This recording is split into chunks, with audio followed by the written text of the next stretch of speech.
is the glory of God to conceal, and the honor of kings is to search. I wish I take you to my village and see where I was born, show you the bed I slept on, and compare that to the guy you see. You'll be so shocked that no matter where you are born, how you are born, it doesn't change it. What matters is the quality of knowledge you have determines how the world respects you. And I tell you that for free. But first of all, if you go to Proverbs chapter 24, verse 4, it says, by knowledge the rooms are filled with all the pleasant and precious riches. By what? By hard work, by business, by investment, by what? See? Which means you're supposed to be in the business of learning.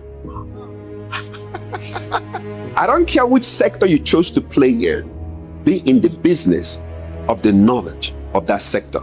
It doesn't matter what business I choose to do, but I'm going to learn more than anybody in any field that I find myself.